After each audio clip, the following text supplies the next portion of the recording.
नमस्कार दोस्तों। मंत्रालय में भगवान के साथ पहुंचे चौबे जी। भगवान गणेश और बुद्ध की मूर्ति लेकर मंत्रालय पहुंचे अश्विनी चौबे। ऑफिस में करवाई पंडित से पूजा। मोदी मंत्रिमंडल का विस्तार हो चुका है, लेकिन इस बार का विस्तार मंत्रियों की छंटनी के लिए ज़्यादा याद किया जाएगा। यही वजह है कि इस विस्तार में अपनी कुर्सी बचाने के बाद केंद्रीय मंत्री अश्विनी चौबे ने अपने नए मंत्रालय का पदभार कुछ अलग अंदाज में ग्रहण किया। वे भगवान गणेश और बुद्ध की मूर्ति लेकर मंत्रालय पहुंचे। यहां पंडित से पूजा कराने के बाद पदभार ग्रहण किया।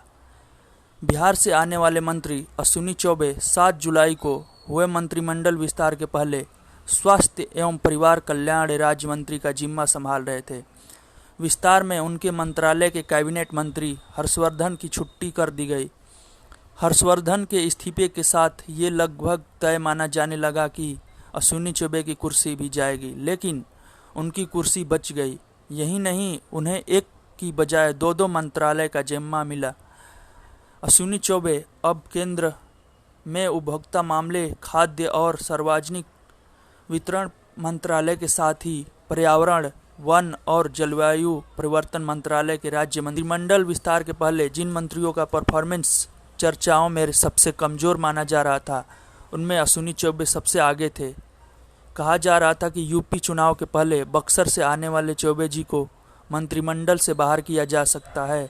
वजह यह है कि कोरोना के कारण यूपी बिहार में स्वास्थ्य सुविधाओं का बुरा हाल दिखा है, लेकिन ऐसा नहीं हुआ। अश्विनी चौबे फिर से चमक गए। इससे उलट मोदी कैबिनेट में प्रभावी माने जा रहे रविशंकर प्रसाद की छुट्टी हो गई। बक्सर से सांसद अश्विनी चौबे अपने बयान और कार्यशैली को लेकर विवाद में रहे हैं। घंटों पूजा करना और उसकी वजह से सरकारी कार्यक्रमों तक में लेट पहुंचना अश्विनी चौबे की आदत में शामिल है। वो गिने चुने नेताओं में एक थे जो बिहार सरकार में मंत्री रहते हुए भी कभी नीतीश कुमार के खिलाफ तो कभी सुशील मोदी के खिलाफ बोलते रहते थे। यही वजह है कि कई बार उनके नीतीश कैबिनेट से भी बाहर होने की चर्चाएं उड़ी, लेकिन चौबे तब भी बचे रहे और स्वास्थ्य विभाग जैसा महत्वपूर्ण विभाग संभालते रहे। प्रधानमंत्री नरेंद्र मोदी का नाम जब भाजपा में प्रधानमंत्री के दावेदार के तौर पर सामने आया, तब अश्विनी चौबे और गिरिराज सिंह ही वो नेता थे जिन्होंने खुलकर नरेंद्र मोदी के समर्थन में बयान दिया।